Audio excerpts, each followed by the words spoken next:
The first thing my sister asked after my wife died wasn't whether I'd eaten. It wasn't whether I'd slept. It wasn't even how I was holding up.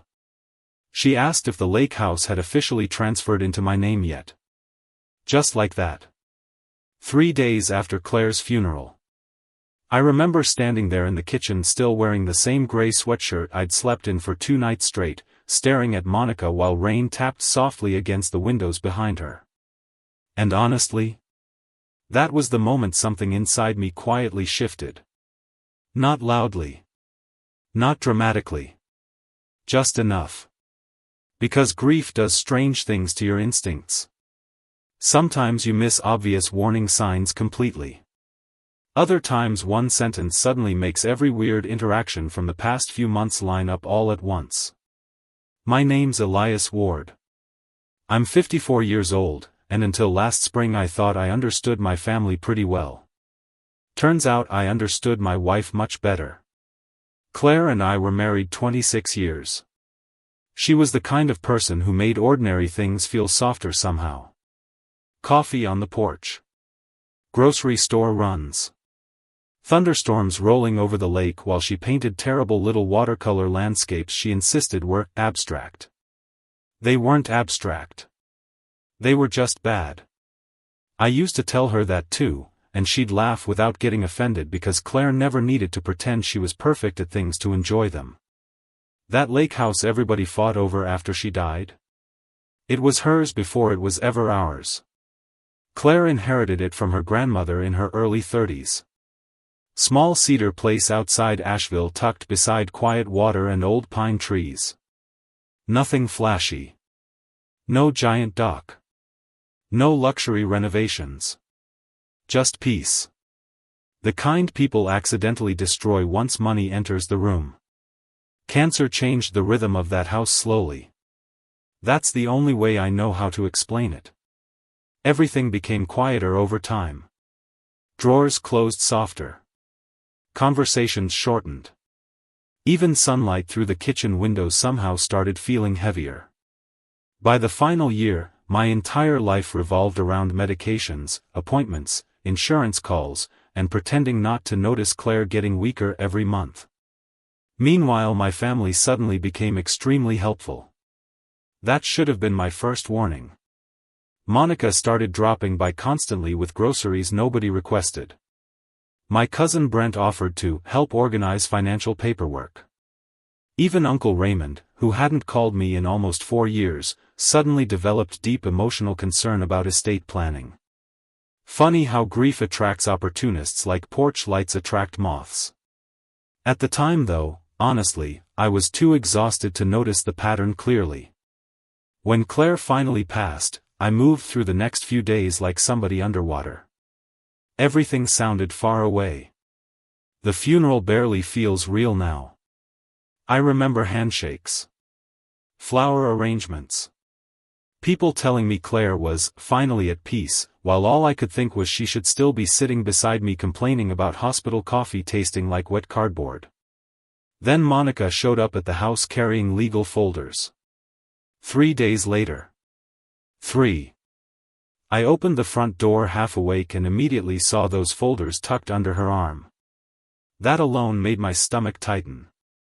She gave me this exaggerated sad expression before stepping inside. "How are you doing?"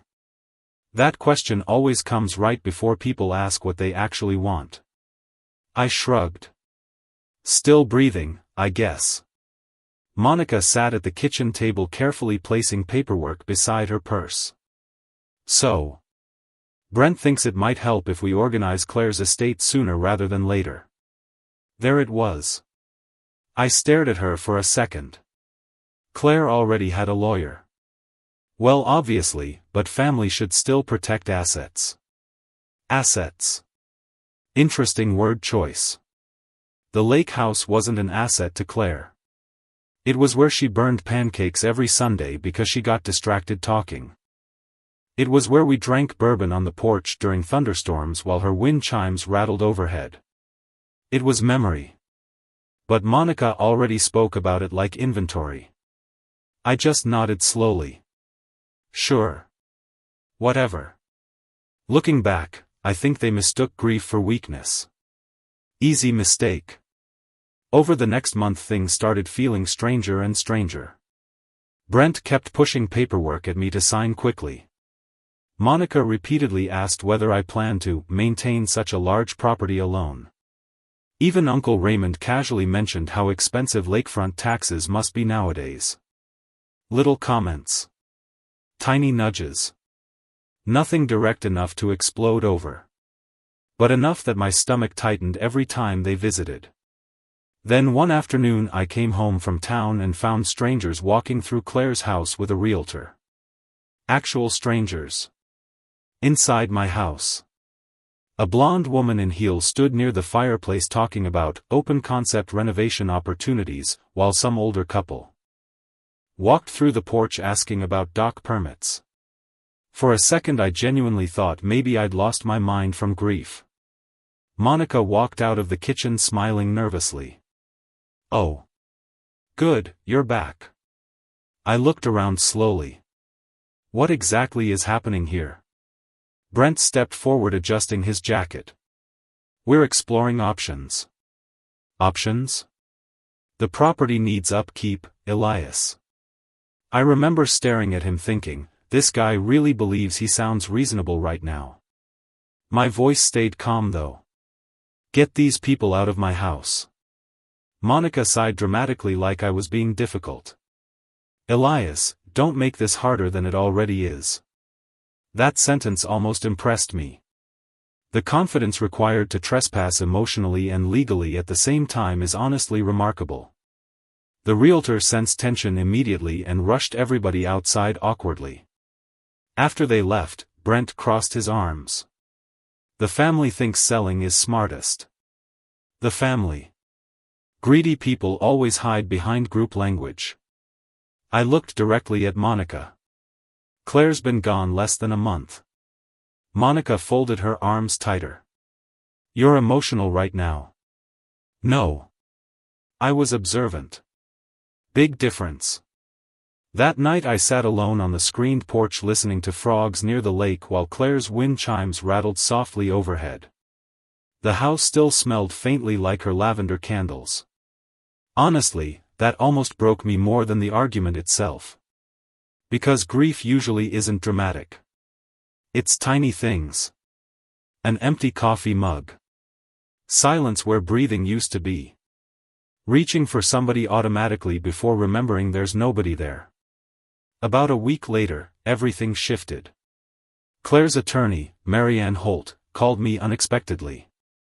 Sharp woman. Mid-60s. Calm in the kind of way that usually means dangerous. "Elias," she said carefully, "did you authorize property transfer discussions involving the lake house?" I sat upright immediately. "No." Long silence.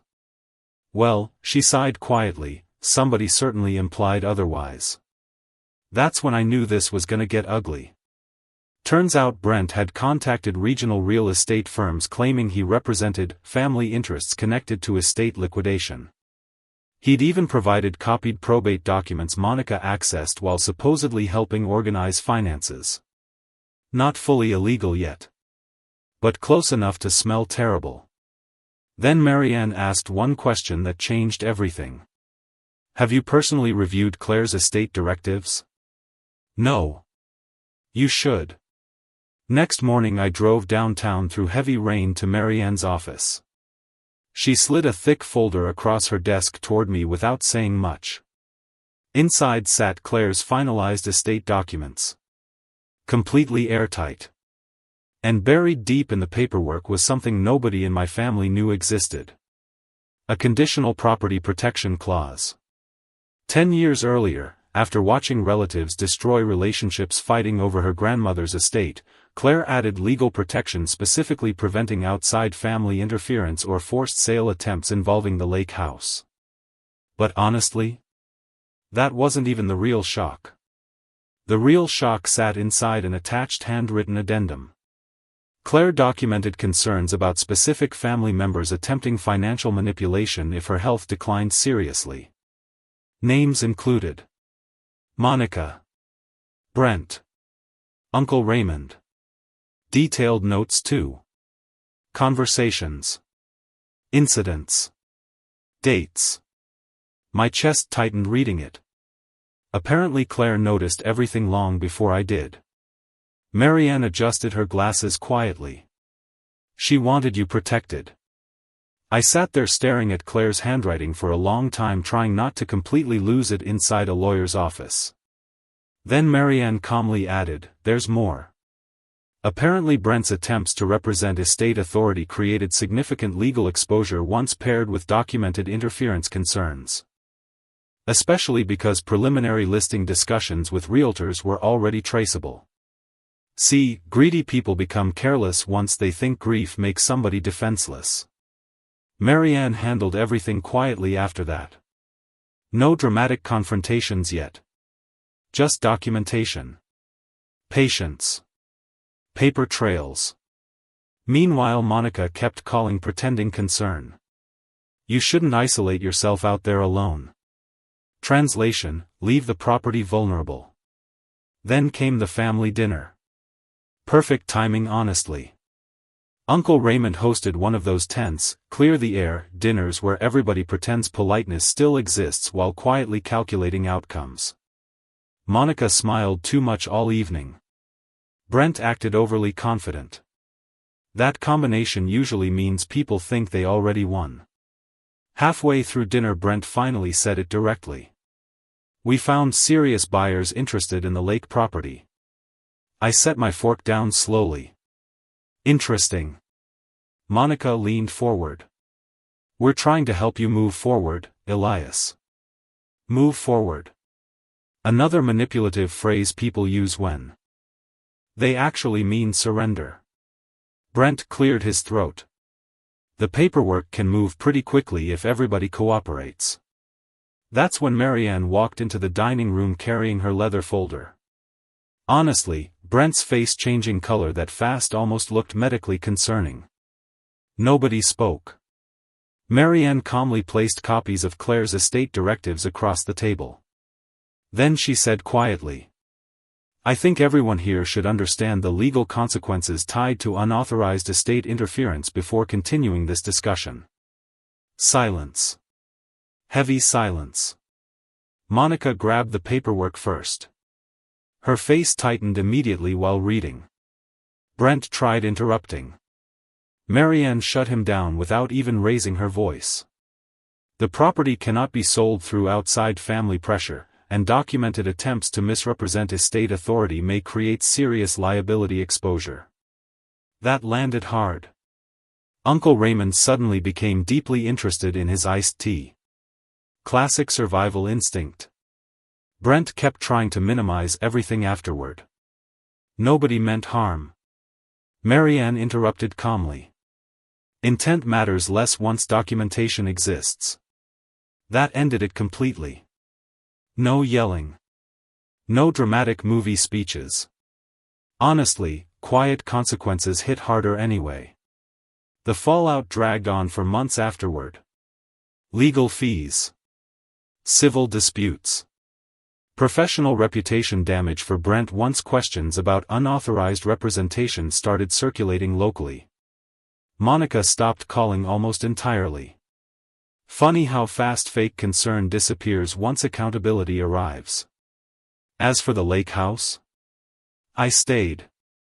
Still here now actually. Last fall I finally repainted the porch Claire always complained about. Took me 3 weekends because apparently I'm terrible at painting straight lines. She would have enjoyed making fun of that. Sometimes early in the morning I sit outside with coffee listening to fog drift across the water while wind moves through the pine trees. The house still breathes differently after rain. Claire was right about that. And honestly, I think she knew long before I did that kindness makes some people feel safe enough to reveal exactly who they really are.